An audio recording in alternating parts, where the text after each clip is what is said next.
ആലപ്പുഴ കുട്ടനാട്ടിൽ മത്സരചിത്രം തെളിയുന്നു. LDF സ്ഥാനാർത്ഥിയായി സിറ്റിംഗ് MLAയും NCP സംസ്ഥാന അധ്യക്ഷനുമായ തോമസ് കെ തോമസ് വീണ്ടും കളത്തിലിറങ്ങും. കേരള കോൺഗ്രസ് ജോസഫ് വിഭാഗം നേതാവ് റെജി ചെറിയാൻ UDF സ്ഥാനാർത്ഥിയാകും.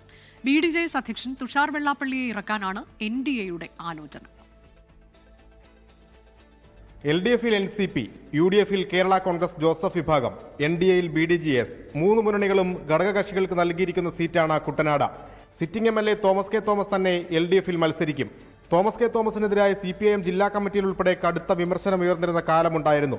പാർട്ടി ശക്തി കേന്ദ്രമായ കുട്ടനാട്ടിൽ സീറ്റ് CPIM ഏറ്റെടുക്കണമെന്നും ഒരു വിഭാഗം ആവശ്യമുയർത്തി. എന്നാൽ NCPയിൽ നിന്ന് സീറ്റ് വാങ്ങില്ലെന്ന് CPIM ജില്ലാ നേതൃത്വം വ്യക്തമാക്കി. കേരള കോൺഗ്രസ് ജോസഫ് വിഭാഗം നേതാവും വ്യവസായിയുമായ റെജി ചെറിയാനാണ് UDF സ്ഥാനാർത്ഥി. കോൺഗ്രസ് നേതാവ് അനിൽ ബോസ് അടക്കം കുട്ടനാട് സീറ്റിന് വേണ്ടി വാദിച്ചെങ്കിലും ജോസഫ് വിഭാഗം എതിർത്തു. റെജി ചെറിയാൻ തെരഞ്ഞെടുപ്പ് ലക്ഷ്യമിട്ടുള്ള പ്രവർത്തനങ്ങളും സജീവമാക്കി. അത് പാർട്ടിയല്ലേ തീരുമാനിക്കുന്നത്. ഞങ്ങളുടെ ചെയർമാൻ PJ ജോസഫ് സാർ തീരുമാനിക്കും ആര് എന്ത് എങ്ങനെയെന്നുള്ളത്. അപ്പം ആ തീരുമാനം വരുമ്പോൾ ഞങ്ങളെല്ലാവരും നിങ്ങൾക്ക് എല്ലാവർക്കും അറിയാം, 20 വർഷമായിട്ട് കുട്ടനാടിൻ്റെ അവസ്ഥ കണ്ടറിയാം. അതിന് മാറ്റം വരാൻ അവിടെ UDF ജയിച്ചേ പറ്റും.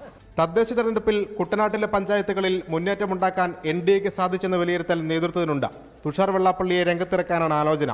എന്നാൽ തുഷാർ സമ്മതം മൂളിയിട്ടില്ല. ഈ മാസം പകുതിയോടെ മൂന്ന് മുന്നണികളും അന്തിമ തീരുമാനത്തിലെത്തും. വെള്ളപ്പൊക്കമടക്കം പതിറ്റാണ്ടുകളായി പരിഹരിക്കപ്പെടാത്ത നിരവധി പ്രശ്നങ്ങളാണ് സ്ഥാനാർത്ഥികൾക്ക് വെല്ലുവിളി. 24 ആലപ്പുഴ.